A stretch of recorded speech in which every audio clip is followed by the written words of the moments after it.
Bismillahirrahmanirrahim. Assalamualaikum warahmatullahi wabarakatuh. Di sini kami kelompok 1 yang beranggotakan Wildan Sani dan Ipan Sofidin, kemudian Ilham Nur Hakim, izin menyelesaikan tugas dari mata kuliah data mining. Nah, untuk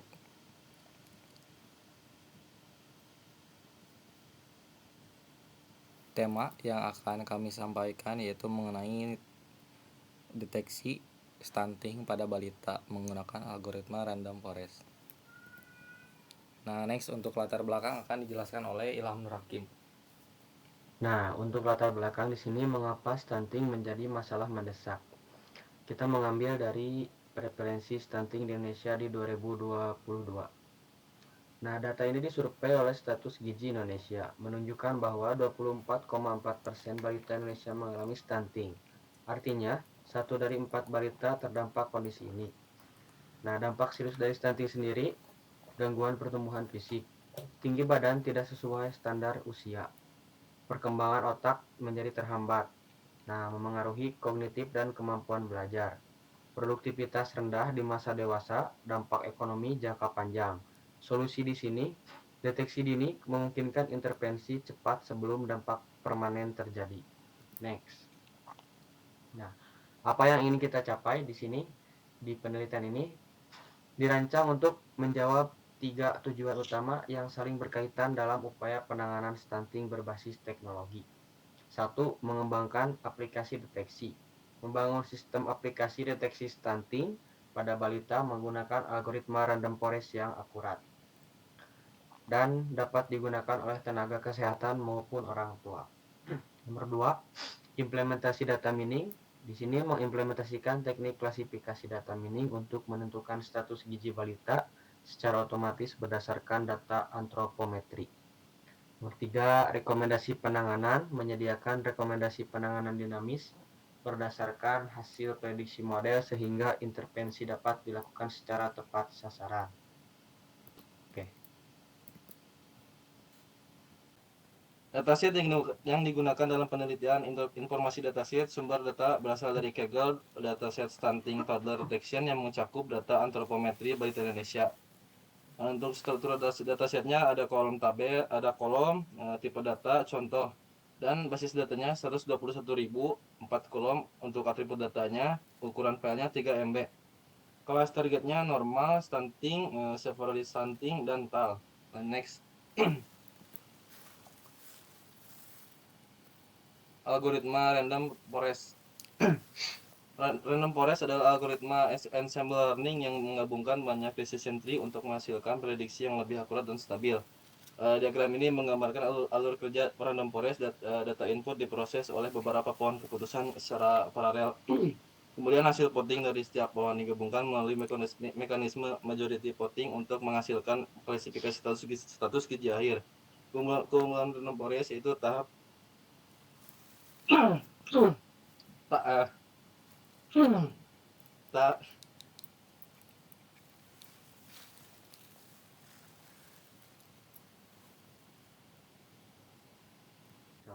Nah, untuk keunggulan random forest, di sini tahan terhadap overfitting dibanding decision tree tunggal, mampu menangani data numerik dan kategorikal, menyediakan feature importance untuk interpretasi, performa tinggi pada dataset berukuran besar.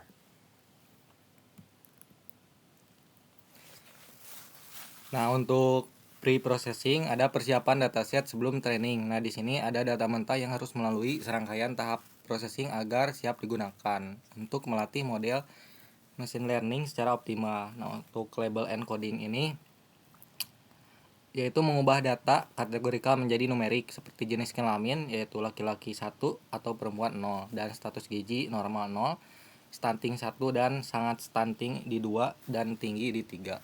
Nah, kemudian ada handling missing value untuk menghapus baris data yang mengandung nilai kosong atau NaN untuk memastikan kualitas dan konsistensi dataset. Nah, yang terakhir ada split data yaitu pembagian data seperti di tugas besar yang ada 80% data training di 96,799 baris dan 20% testing di 24 baris dengan Stratify untuk menjaga proporsi kelas. Nah, jadi setelah processing ini data bersih dan siap digunakan untuk proses training model random forest. Nah, untuk hasil training dari kami itu performa model yang sangat memuaskan alhamdulillah, dan ada mendapatkan 99,84% akurasi. Jadi presentasi prediksi benar secara keseluruhan. Kemudian ada presisi di 99,71%. Jadi akurasi ini prediksinya positif per kelas yaitu makro, dan untuk recall ada di 99,68%. Di recall itu kemampuan mendeteksi kasus positif dari makro, dan ada yang terakhir F1 score untuk F1 score di 99,70%. Jadi rata-rata harmonik dari presisi dan recall mendapatkan 99,70%. Jadi nilai interpretasi hasil akurasi di 99,84, menunjukkan bahwa model Random Forest ini sangat handal dalam mengklasifikasikan status gizi balita. Hanya 0,16% data uji diprediksi secara keliru. Nah, untuk makna metrik evaluasi ini, jadi yang pertama ada presisi tinggi, prediksi stunting sangat akurat, dan minim false positif. Jadi recall juga hampir semua kasus stunting terdeteksi dan minim false negatif. Kemudian F1 score seimbang, jadi model konsisten di semua kelas target. Nah, ada beberapa faktor yang paling berpengaruh dalam prediksi. Jadi analisis fitur importance ini mengungkap beberapa besar kontribusi setiap fitur terhadap keputusan model random forest dalam mendeteksi stunting. Jadi ada tinggi badan itu sangat berpengaruh di posisi pertama, kemudian posisi kedua ada umur, dan ketiga jenis kelamin tidak begitu besar pengaruh di 0%. Jadi kesimpulan penting, tinggi badan adalah faktor paling menentukan dalam deteksi stunting pada balita dengan kontribusi 52,34, diikuti oleh umur balita sebesar 47,62. Jenis kelamin memiliki pengaruh yang sangat kecil di 0,04%. Jadi menunjukkan bahwa stunting lebih dipengaruhi oleh faktor antropometri daripada gender. Nah, untuk antarmuka aplikasi deteksi stunting seperti ini, jadi halaman utama terdapat input usia, kemudian jenis kelamin dan tinggi badan, kemudian ada tombol prediksi yang responsif untuk menampilkan status gizi hasil prediksinya. Kemudian probabilitas keyakinan model, confidence score, dan rekomendasi penanganan dinamis per kelas. Jadi alur penggunaannya itu masukkan data balita, usia, gender, dan tinggi badan, kemudian klik prediksi sekarang. Ada model nanti memperlihatkan data memproses untuk menampilkan hasil klasifikasi. Kemudian yang terakhir ada lihat rekomendasi dari pengenalan yang sesuai status gizi. Jadi aplikasi ini mengintegrasikan model random forest yang telah dilatih secara langsung sehingga prediksi yang dilakukan secara real time. Nah, untuk demo prediksi ini ada 3 skenario berbeda. Jadi ada normal, stunting, dan sangat stunting. Jadi webnya seperti ini. Ada informasi aplikasi algoritma random forest, dataset 121.000 data balita, akurasi di 99%, fitur usia, gender, tinggi badan. Ini nama kelompok kami ada Wildan, Ilham, dan Ipan. Nah, untuk skenario normal akan disampaikan oleh Ilham Nur Hakim. Wildan. Nah, udah. Nah, untuk di deteksi untuk status normal di sini data balita usia 24 bulan dan 85 cm itu tinggi badan, dan hasil analisis di sini dengan status normal. Nah, balita Anda dalam kondisi pertumbuhan yang normal dan sehat. Pertahankan pola makan dan gizi seimbang. Nah, tingkat keyakinan model. Nah, bisa dilihat dari sini untuk tingkat keyakinan model di grafiknya itu sangat sempurna ya, dikarenakan normal. Nah, untuk detail probabilitas di sini normal 98,20%, untuk stunting 1,67%, dan untuk sangat stunting 0,13%. Nah, rekomendasi di sini untuk penanganannya, pertahankan pola hidup sehat dan pola makan dan gizi seimbang.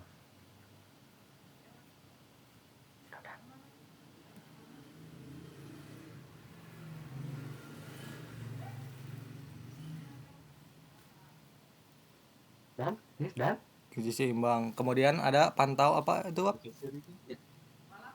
pantau pertumbuhan, dan ada juga imunisasi kesehatan.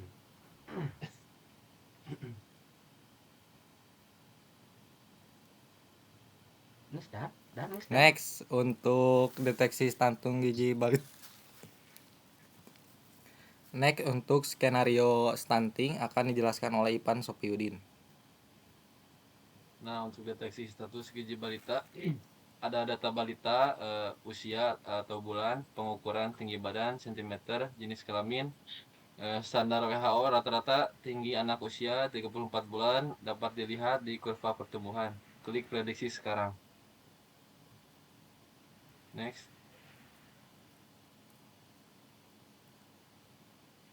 Nah, hasil analisis statusnya adalah stunting.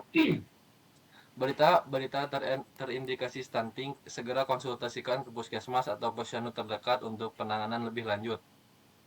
Tingkat keyakinan model di sini detail probabilitasnya adalah normal 4,53%, stunting 85,65%, severely stunting ada 9,83%.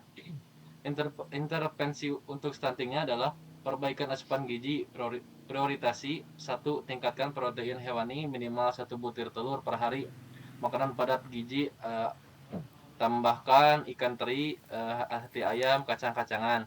Suplementasinya konsultasikan dengan dokter untuk pemberian zinc dan zat besi. Berikan makanan dalam porsi kecil tapi sering 3-4 kali sehari. Tindakan medisnya adalah segera konsultasikan ke puskesmas atau posyandu untuk dapatkan PMT atau pemberian makanan tambahan. Minta rujukan ke ahli gizi jika perlu. Pantau berat badan setiap minggu.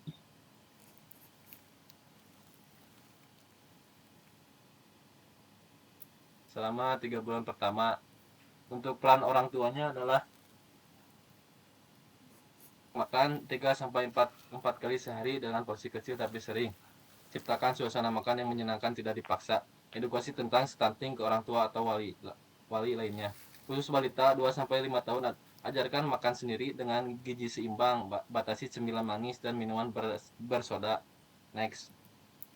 Nah, yang terakhir saya ada skenario very stunting atau sangat stunting.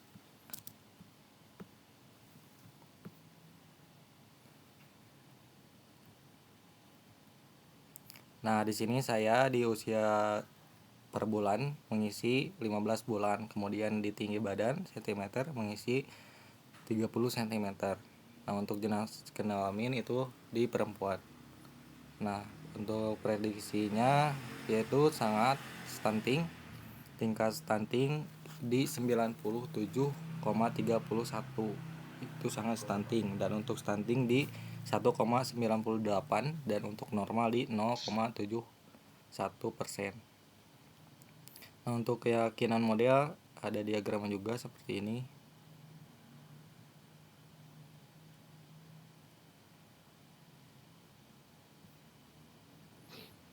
Nah, untuk status darurat yaitu segera tindak, dan untuk langkah pertama hari ini adalah segera bawa ke puskesmas atau rumah sakit terdekat, kemudian minta penanganan intensif dari dokter spesialis anak. Kemudian jangan menunda, stunting parah berisiko pada perkembangan otak dan kecerdasan anak. Nah, untuk penanganan gizi daruratnya itu konsultasi untuk mendapatkan RUTF yaitu ready to use therapeutic food untuk pemberian susu formula khusus di bawah pengawasan dokter. Nah, untuk pantau berat badan di setiap minggu. Untuk baduan hubungi bidan desa atau kader posyandu, call center kemudian kesehatan. Dan untuk balita ini 1-2 tahun, perhatikan tekstur makanan, mulai diperkenalkan makanan keluarga, hindari makanan keras dan permen. Nah, mungkin itu saja yang dapat kelompok 1 kami sampaikan. Mohon maaf bila ada kesalahan. Wassalamualaikum warahmatullahi wabarakatuh. Waalaikumsalam warahmatullahi wabarakatuh.